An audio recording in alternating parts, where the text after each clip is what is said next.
The sixth gene key.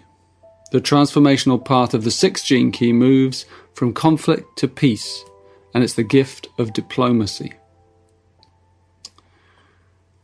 So the sixth shadow, conflict. This sixth gene key, it's really the great emotional master key. And after all, it contains the secret to peace. And peace is obviously this elusive grail that's been sought by human beings since the beginning of time. Inner peace, outer peace. How do we find peace? This is the question, the central question of this transformational path. And there is a way, and it's the only way, the way to peace. And it's the way of evolution. It's the very purpose of evolution. Because when you've finally found peace, evolution really ends. Evolution ends and being begins. So it's a real biggie, this one, the sixth gene key. And conflict then. What is conflict and where does it come from? The truth is that every shadow is rooted in a frequency of conflict. It's the friction created by duality, by the sexes and genders, by life and death. It's why we're here. It's the edge of creation, the cutting edge conflict. So setting philosophy aside, let's look at how this really works in our lives. This gene key, as I said, it primarily governs our emotions, and at the shadow frequency, we completely identify with our emotions. So the dilemma of this shadow is all about protection. It's about protection. And it's about the fear that another person can hurt you or can take something away from you. It's the deep unconscious fear that you can be a victim of another, of something outside yourself, that you can be taken advantage of by another. And even at its most horrific level, it's the fear that another being can take your life away. So that's a pretty deep fear, the fear that another person can harm you or can upset you. And it drives all human beings at the shadow frequency. It's inside every single one of us.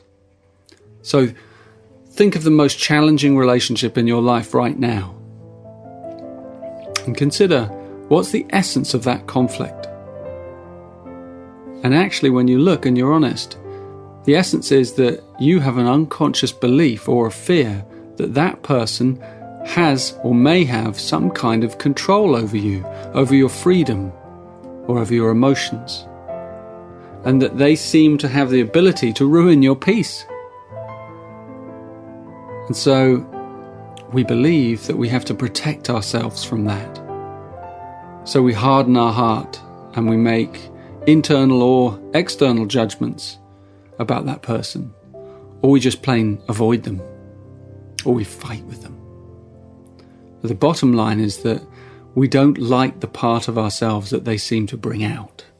And yet, when we really look deeply and honestly into these relationships, we see something else as well. We see that this person is allowing us access to an inner conflict inside ourselves. And that's a conflict that runs very, very deep. It's the conflict we have with our unconscious fear. And this fear is in our DNA. It's a part of our ancestral legacy. It's connected to the older parts of our brain. And it takes a big person to admit that they have deep fears inside them. And once we begin to realize that these fears are inside and they're not outside, we break out of the patterns, the very patterns that are holding that relationship at the shadow frequency. And this is when we first begin to let go of our protection mechanisms, the defense strategies that we learned in our early childhood, and we become vulnerable again. We go into the wound and we feel it, we share it, we accept it, and we transform it. Every human being is actually very emotionally vulnerable until they drop their protective defenses. There's such a deep irony in that. Only when we drop them are we actually protected. The defenses form around our heart, and as long as the heart remains defended and guarded and closed, we can't heal. So the hurt can't be felt, it can't be expressed, and it can't be let go of. So conflict is the prima materia of our evolutionary journey, and it's where we need most to focus our attention. That's what it's there for. It's calling to us, and we have to own it. So it's really important to look at these relationships in our lives, the ones where the deepest conflict is, because they're like gold dust. They contain the seeds of inner peace. So it's important never to shy away from them, but to take courage and move towards them with an open mind and an open heart, and allow yourself to be vulnerable. And wild though this sounds, allow yourself to be hurt. Not physically, of course, but when it comes, just own it and listen to it and learn from it and learn to parent yourself. The other person is not responsible for doing that. You're an adult. You look after your own heart. You bring your heart back to life. It's not that you have to keep putting yourself in the firing line, but you have to see that these relationships, these conflicts, they're always here in the world. And they're where the transformation is occurring. So once you begin to heal yourself inwardly, then that relationship no longer has such a hold over you. In fact, its dynamic has no choice but to change. And the other person either begins to also be transformed, or they simply move out of your life in some way.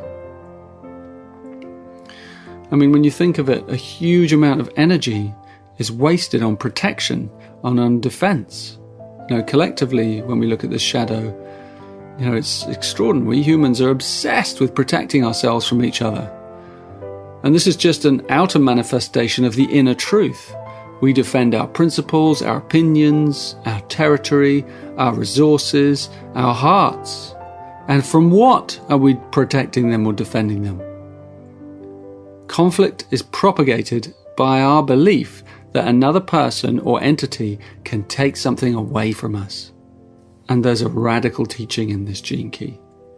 And when embraced, it will shatter the greatest illusion that we have, which is the illusion that there is anything or anyone outside yourself in the first place.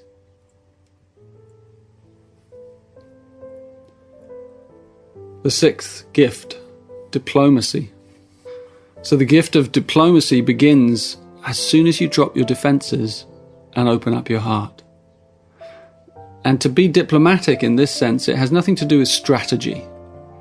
The heart is not strategic, at least not in any studied sense.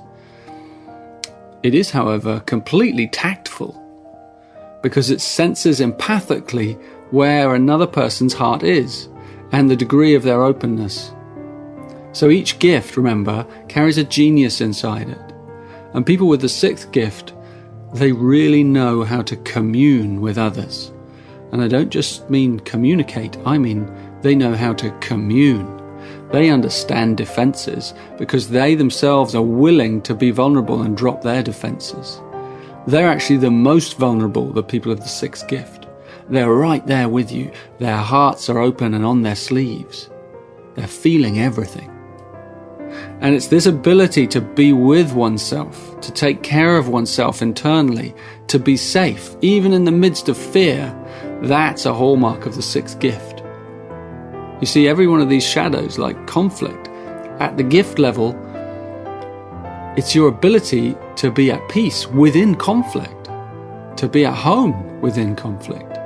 That's why you have it, so that you can learn from it, and then you can be still within that shadow frequency, and you can affect all kinds of people with your transformation. And this is what happens when we no longer fear fear itself, because it's only then that we stop being a victim of fear. Only when we stop allowing ourselves to be unconsciously manipulated by other people's fears. It's this internal ability to be responsible for ourselves changes everything in our lives. It begins to open our lives up onto a whole other frequency, into a whole other dimension. And in this new dimension, the heart can breathe again, and love begins to pour through us.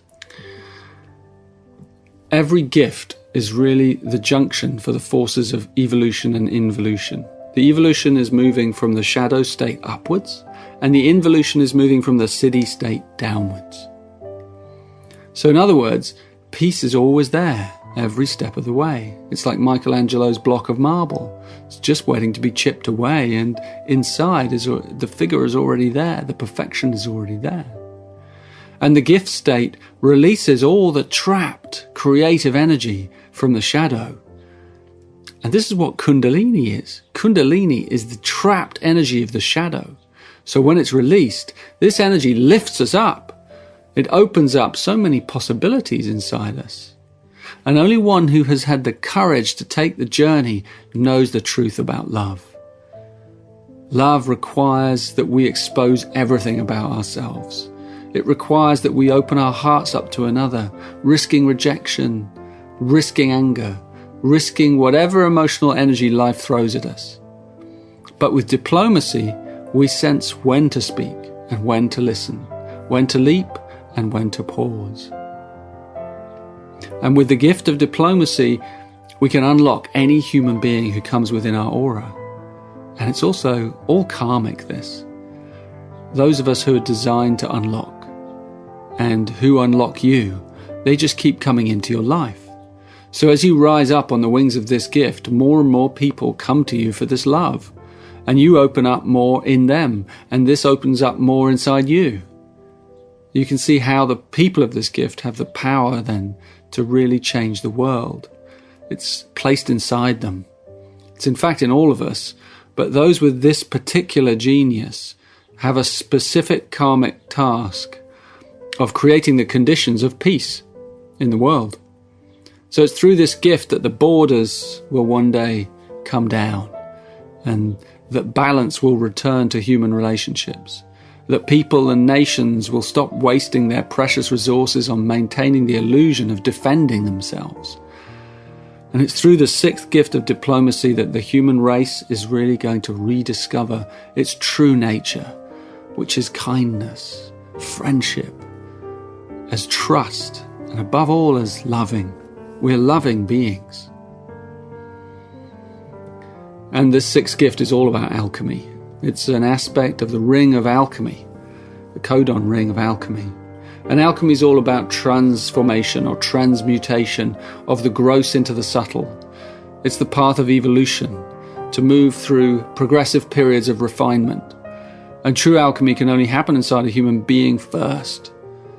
It's part of what it means to live as an embodiment of our higher purpose. When we begin to meet our shadows and when we transform them into creative service, then we witness alchemy in action. And alchemy is a chain reaction. So the more the heart opens, the more heart-opening experiences occur, if you know what I mean. So life changes around you. It begins to draw the elements around you that further support more opening. And it invites synchronicities and miracles, and there's a lot of magic in this sixth gift. And when you come to the siddhi, you really see what I mean by that.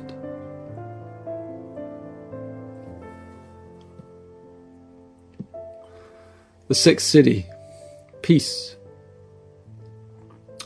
The sixth siddhi is actually quite funny. It's funny because to me anyway, it's what gives the new age a bad name. It's what creates idealists, dreamers, wackos, love and lighters. It's the ideal of world peace. And nowadays there's a great deal of cynicism around this idea of world peace. There's a projection field from the shadow that world peace is actually unattainable, that it's the domain of the dreamer, not the realist. And all these people who do ceremonies for world peace, who have conferences around it, who meditate for it, who pray for it, they appear to be getting nowhere. War is still rife everywhere. Atrocities seem more prevalent than ever, and thus the cynicism. And yet, we who are working with the gene keys, who are playing with this, we know something. We know that peace has to be found on the inside before it can manifest on the outside. There's no other way. Humanity has to discover its true nature. And yes, the good news is that our true nature is peace. That's the sixth city. And right now we're alive at an amazing crossroads. Because the world seems more chaotic than ever, more unpredictable than ever. And our general level of denial about our way of life just seems unstoppable. And yet within all this external chaos, a tiny, humble wildflower is growing up through the cracks in the pavement. And it's appearing everywhere, all across the human genome. But at first it only takes root in certain people. And it's a virus called love. And peace comes about when love is allowed to expand. Peace is always underneath. It's in the earth. It's there when we all just stop what we're doing and we listen.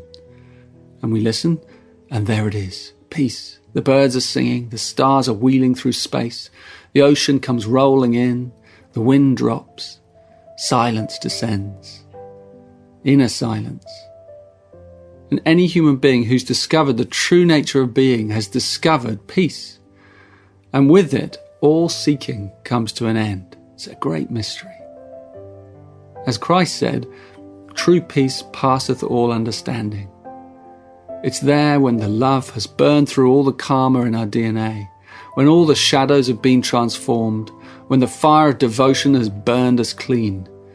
It's the final flowering of alchemy. It's the gold. It's the unio mystica, when all extremes have been neutralized. In the sixth city, if you read it, it talks about the hydrogen ions being neutralized within the body so that the atomic structure of the body begins to undergo radical changes. The atomic structure begins to undergo radical changes. The sixth city is really out there. I mean, it's woo-woo land. And the skeptics love this stuff because it's about living off light. And that's our future. And the shift we're going through now at a genetic level is just the beginning. You know, as our solar plexus opens us up to the new quantum awareness, so much stuff is going to become clear to us. You know, our bodies will have to mutate. And this kind of thing takes time. I mean, unless you have a certain configuration of cities, this is my understanding, there are no shortcuts through this one. Evolution moves to greater and greater efficiency. So eventually, yes, we will need a higher kind of vehicle to house this awareness. And our understanding now about the body is well, it's basically medieval compared to our understanding what it will be in the future.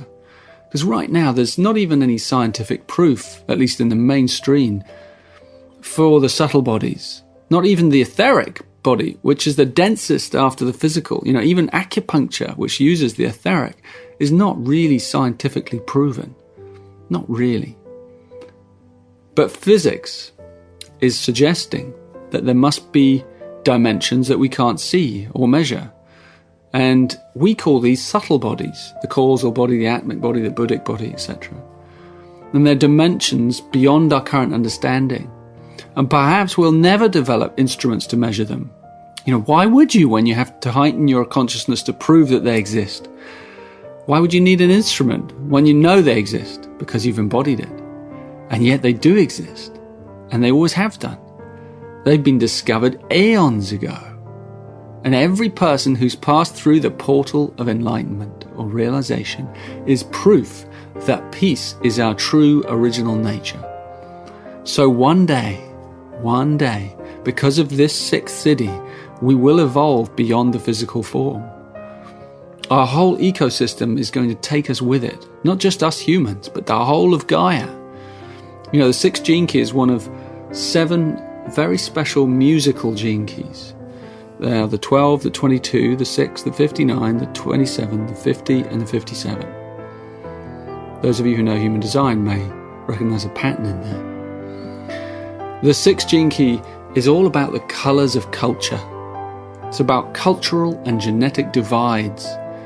And this is why we've created so many beautiful cultures. If you look at all our flags, our costumes, our folk music, our customs, we've differentiated consciousness so beautifully. And yet it's also led to conflict and diplomacy.